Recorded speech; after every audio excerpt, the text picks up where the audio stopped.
Assalamualaikum warahmatullahi wabarakatuh. Teman-teman, kembali lagi di channel YouTube saya, Hairun Imam. Gimana nih kabar kalian?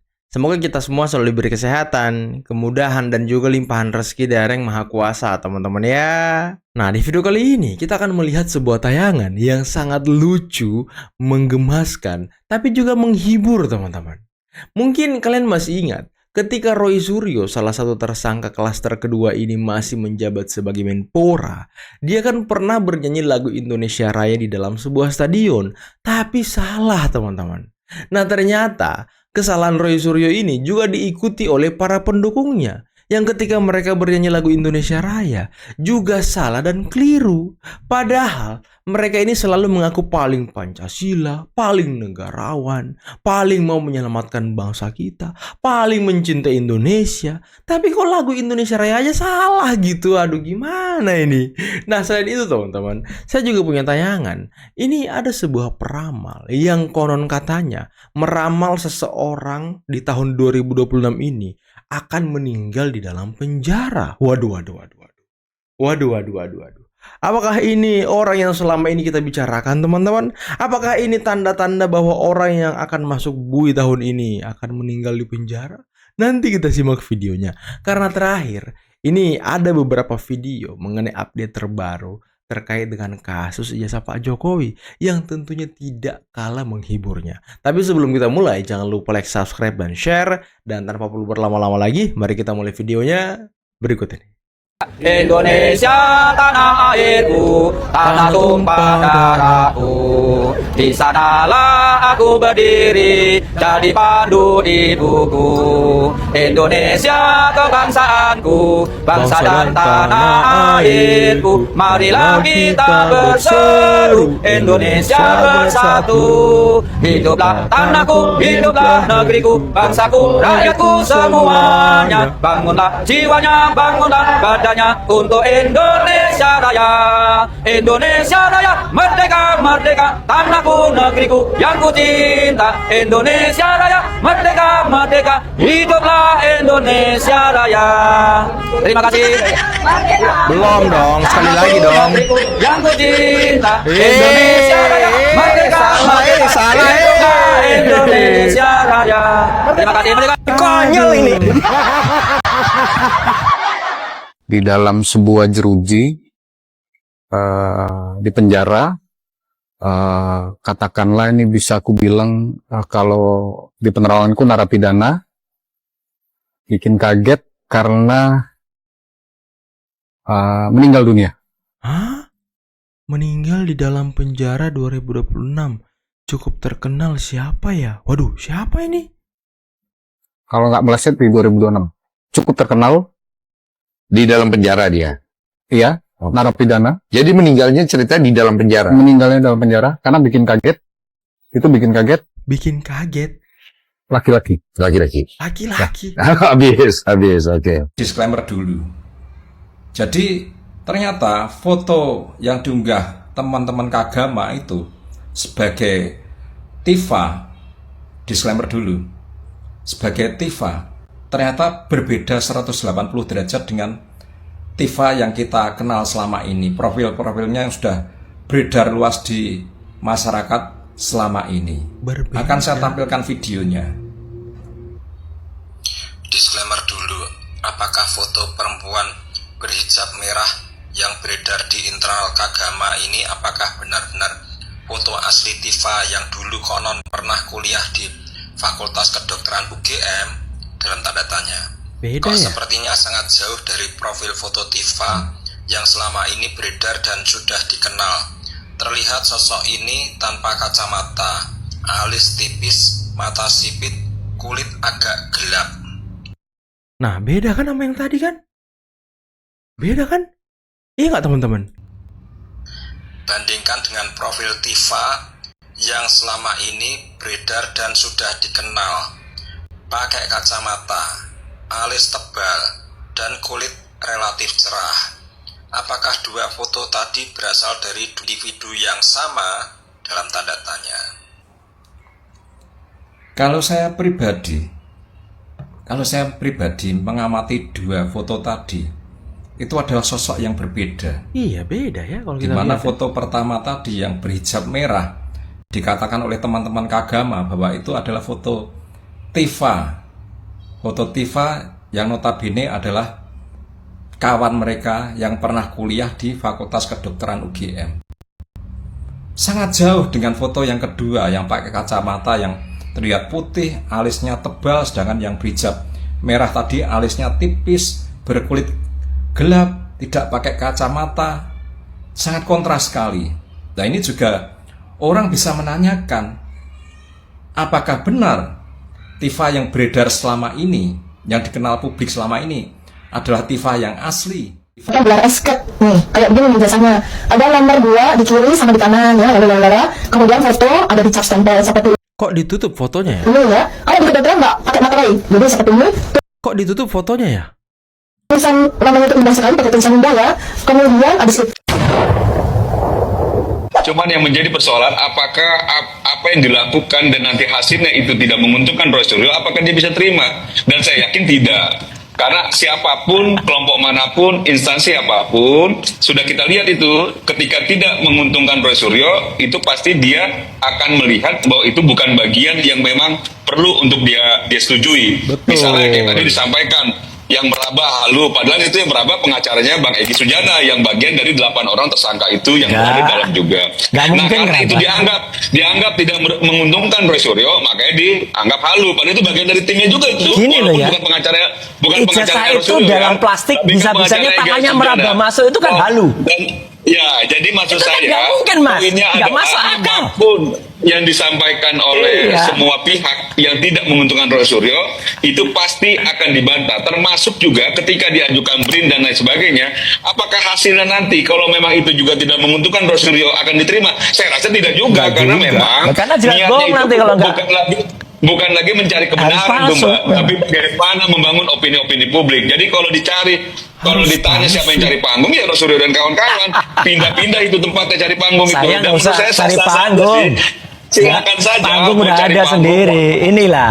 Semar Tapi ini cari publik panggung nih. sudah melihat, sudah bisa menilai bagaimana proses ini berjalan dan lain sebagainya. Dan saya rasa orang sudah bisa lihat ya, bahwa ternyata Roy Suryo bukan mencari kebenaran. Waktu itu kita tahu ya, dengan lantangnya Roy Suryo sampaikan, perlihatkan saja, tunjukkan saja, selesai. Tunjukkan saja, selesai. Diuji. Kalau tunjukkan ngapain juga gitu.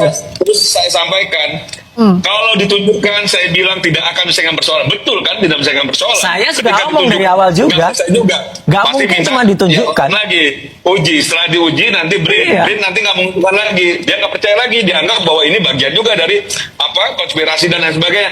Jadi maksud saya selalu ada narasi-narasi membangun seolah-olah memang proses ini jika tidak menguntungkan Roy Suryo itu proses yang bukan salah. menguntungkan. Tapi sikap Pak SBY sendiri gimana sekarang? Sikapnya bagus dan sikapnya beliau senyum ketika menerima buku Jokowi Surat Bebas. Udah terima ya Pak? Udah. Apa komentarnya? Komentarnya apa? Udah, komentarnya nanti deh, itu akan jadi cerita yang tersendiri. Nah, kan?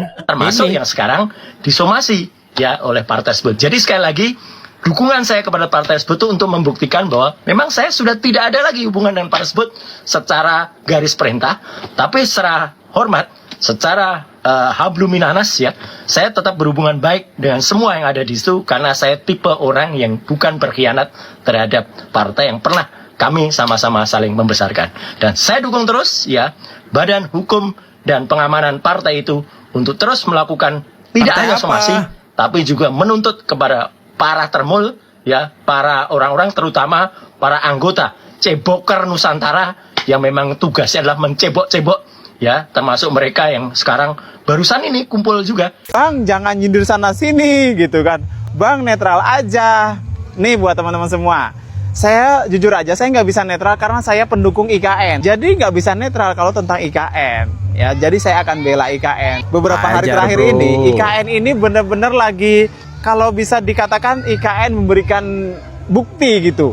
Nah, saya sebagai pendukung IKN, ya saya juga ikutan, ya kan, ikutan bikin narasi nih, ya kan, menyampaikan fakta yang ada di sini. Jadi bukan berarti saya itu membenci sebelah, enggak. Saya enggak ada benci siapa-siapa. Saya hanya menyampaikan fakta di sini dan saya hanya menjawab aja gitu, menjawab apa yang disampaikan oleh mereka-mereka yang selalu mengatakan kawasan ini sepi, kawasan ini tempat jin buang anak, kawasan ini kota hantu dan lain-lain. Ya saya hanya nyampaikan aja gitu bahwa di sinilah sampai saat ini masih ramai. Sampai saat ini banyak yang cinta IKN ya, bukan cuma Dian Rana saja, tapi banyak sekali ya nggak? Wele-wele Nusantara udah dong ultinya ya. Ini beberapa hari terakhir Nusantara kamu mbok yo sabar-sabar dikit loh gasnya, jangan rame terus. Kasihan sebelah pada pingsan kayaknya. Pingsan di Amin Rais nih. Oke teman-teman semua, masih sama saya Dirana di sini seperti permintaan teman-teman semua ya. Kita akan melihat bagaimana ya. Hari ini kan adalah hari terakhir istana dibuka untuk umum. Kita akan melihat bagaimana ramainya kawasan ini, bahkan sudah ada juga nanti akan ada bandnya juga di sini untuk penutup ya. Ya sebenarnya bukan penutup ya, besok juga masih dibuka sebenarnya kawasan IKN. Jadi bukan ditutup untuk umum kawasan IKN, tapi istana negaranya teman-teman semua ya. Istana negaranya itu adalah hari ini untuk di awal tahun baru. Assalamualaikum warahmatullahi wabarakatuh. Waalaikumsalam warahmatullahi wabarakatuh. KNPRI, Koalisi Nasional Perempuan Indonesia. Ibu-ibu, bagaimana kabarnya Januari 2026? Tetap alhamdulillah. Tetap semangat. Tetap semangat. Allahu Akbar. Allahu Akbar. Hari ini kami mau mempromosikan satu buku buah karya dari Bang Trismon Hasyolan Senipar, betul ya? Nih. Ini judulnya. Nih. Gibran Endgame. Di sini ditulis Wapres tak lulus SMA. Kira-kira menarik gak begini? Menarik. Nah, untuk Anda yang tidak mau tahu, gak usah beli. Betul Pak? Yang gak mau tahu. Tapi untuk Anda yang care dengan bangsa ini, yang tidak mau menjadi ABG, betul gak ABG? Anak buah Gibran harus punya buku ini. Murah. 99.268 halaman. Silakan ya kontak kita guys, murah. di nomor di bawah ini ya. Mana Bu? Aduh, silakan saya mau beli kontak padahal untuk ya kan. bisa mendapatkan langsung karena kita sudah mencetak ribuan buku ini. Ribuan. Rugi kalau nggak tahu tentang negara kita, betul ya? Untuk kebaikan negara kita 99.000 sangat kecil. Waduh, untuk kebaikan bangsa kita 99.000 sangat kecil. Pandai kali pun jualannya ibu-ibu ini ya. Memang ya, Mas Wapres Gibran ini membawa rezeki bagi siapa saja teman-teman. Salah satunya ya Rismon bisa mendulang emas dari dia mengulik-ngulik ijazah Mas Wapres. Tapi ya entah isinya sampah atau gimana ya, kita nggak tahu teman-teman ya. Tapi biarkan sajalah mereka mencari rezeki, mungkin memang butuh uang ya kan. Ya kasihan kali orang-orang ini. Terima kasih. KNPRI selalu bersuara di setiap keadilan. Ini yang menjadi anomali ya. Karena kenapa saya katakan seperti itu? Kan baru mereka menduga-duga, baru mereka-reka. Kan suatu dugaan dan rekaan itu kan bukan suatu persoalan-persoalan yang langsung menukik bahwa orang yang bersangkutan itu yang dituduh. Ini kan harus ada suatu pemahaman hukum di dalam kaitan ini. Dan juga harusnya kan menurut saya nggak perlu baper. Ya, nggak perlu baper. Karena kenapa saya katakan nggak perlu baper? Baru dikatakan begitu aja, kok jadi kayak kebakaran jenggot. Bagaimana dengan Pak Jokowi? Ya kan dari awal pemerintahan loh, sudah dikata-katain dengan segala macam bentuk kecebong dulu ya, binatang segala macam itu sudah nggak lepas daripada PKI itu lah. Anak PKI dan lain sebagainya. Beliau tetap concern dengan pembangunan. Beliau tetap concern memikirkan bangsa dan negara. Jadi kalau menurut saya nih ya, sebagai seorang kepala negara, ya, walaupun sudah kita katakan mantan, harusnya nggak boleh baper. Karena kenapa saya katakan nggak boleh baper? Ya, ya biasa dong kalau orang ada kritik dan lain sebagainya. Itu kan harusnya disikapi dengan legowo, dengan berlapang dada. Oh ya, ini bentuk daripada jiwa kritik, kesatria. Ini bentuk daripada masukan. Bener nggak sih saya melakukan itu? Bener nggak sih saya memang dituduh melakukan seperti itu? Harusnya kan sebagai seorang negarawan itu kan harusnya bertanya. Ini nuduhnya ke saya, ya kan? Buktinya apa? Barangkali dijawab aja dengan seloro, dengan guyonan-guyonan kan? Jadi lebih elegan kalau saya melihat seperti itu gitu kan. Seperti yang saya katakan sekali lagi ya. Pak Jokowi dari awal pemerintahannya sampai 10 tahun itu nggak henti-hentinya. Sampai sekarang dia udah istilahnya tidak menjabat presiden lagi, ya. Itu tetap dikuyo-kuyo, dihina-hinanya, sehina-hinanya. Serendah-rendahnya. Anaknya pun digituin juga. Pak Jokowi tetap legowo, tetap negarawan. Dan kalau memang diambil sisi hukum yang memang seperti yang kita tahu sekarang, itu kan udah kelewatan. Batas-batas normatif sebagai manusia itu kan udah nggak bisa diterorir lagi dalam persoalan ini. Itu baru memang mengambil langkah hukum. Ini kan baru sebatas dugaan-dugaan. Ya menurut saya harusnya ini nggak perlu sampai terjadi somasi segala macam, ya. Apalagi ke pelaporan. Nanti kan orang akan tertawa. Waduh, ternyata ada yang kepanasan ya dengan gerakan-gerakan dari YouTuber Nusantara. Ternyata ada yang terganggu dan terusik ya dengan gerakan-gerakan YouTuber Nusantara.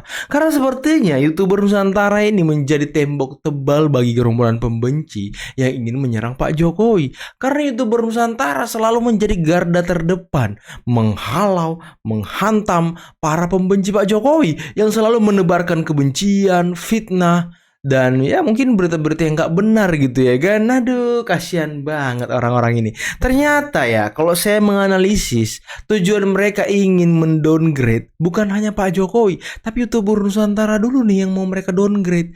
Karena YouTuber Nusantara punya banyak anggota, punya banyak narasi, banyak gaya dalam menyampaikan informasi. Tentu untuk menghajar para gerombolan pembenci, teman-teman. Tapi akhir-akhir ini ya ada yang berusaha untuk ya menggoyang-goyang dengan somasi ya kan. Ada yang berusaha mengancam-mengancam dengan laporan polisi. Tapi apakah YouTuber Nusantara gentar? Kayaknya sih enggak ya. Karena kita semua tetap bersatu, tetap bahu-membahu mengawal dan melindungi, menjaga Presiden ke-7 Bapak Joko Widodo. Dan tadi kalian dengarkan sendiri teman-teman, ucapan Roy Suryo harus palsu waktu dia sedikit berdebat dengan Semar Mardiansyah. Dengarkan tadi? Ya harus palsu.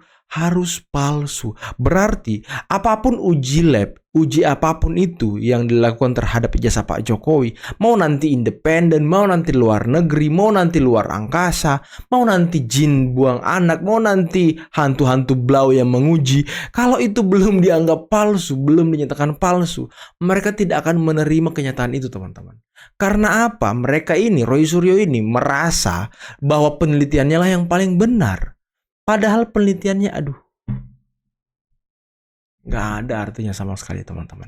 Sama kayak buku Rismond, Gibran Endgame, yang isinya tuh entah orang melakukan penelitian hanya beberapa minggu loh. Hanya beberapa minggu kemudian bisa langsung menyatakan bahwa ijazah Gibran tidak ada, Gibran tak lulus SMA. Padahal dia belum pernah melakukan kunjungan atau penelitian dan menanyakan langsung ke tempat Gibran bersekolah. Even Roy Suryo waktu ke Australia, apakah dia bertemu dengan manajemen tempat Gibran bersekolah? Enggak. Dia hanya nanya di luar-luar, dia hanya mewawancarai orang Indonesia yang ada di sana. Dia hanya ini kan konyol. Kita disuguhi dengan orang yang ngaku-ngaku peneliti dari ngaku-ngaku melakukan penelitian, tapi dasarnya itu nggak ada, teman-teman. Objek penelitiannya nggak jelas, cara mendapatkan datanya itu juga nggak jelas. Kalau kau memang peneliti, coba penelitian kau ini bungkus menggunakan bukan dibungkus tapi jadikan sebagai jurnal penelitian gitu yang memang benar-benar ilmiah yang bisa diuji oleh guru besar, oleh profesor. Ini yang menguji siapa? Emak-emak. Yang menguji siapa? Pendukung kalian sendiri. Terus ini mau dikatakan ilmiah? Jauh banget gitu bisa dikatakan ilmiah. Udahlah, kita jangan mau dibodoh-bodohi oleh orang-orang yang ngaku-ngaku peneliti padahal bukan peneliti. Udahlah, jangan mau dibodoh-bodohi sama orang yang ngaku akademisi padahal dia bukan akademisi. Kasihan bangsa kita, kasihan anak-anak muda ini yang betul-betul peneliti, yang betul-betul bikin jurnal itu diuji sama profesor. Ini mereka siapa yang menguji? Nggak ada. Yang menguji ya pendukung mereka sendiri yang punya otak dan pemikiran yang sama, yang benci terhadap Pak Jokowi. Ya mereka percayalah dengan penelitian itu yang katanya penelitian. Oke teman-teman, mungkin cukup sekian dulu video kali ini. Jangan lupa like, subscribe, dan share videonya. Akhir kata, billahi taufiq wal hidayah. Assalamualaikum warahmatullahi wabarakatuh. Bye-bye.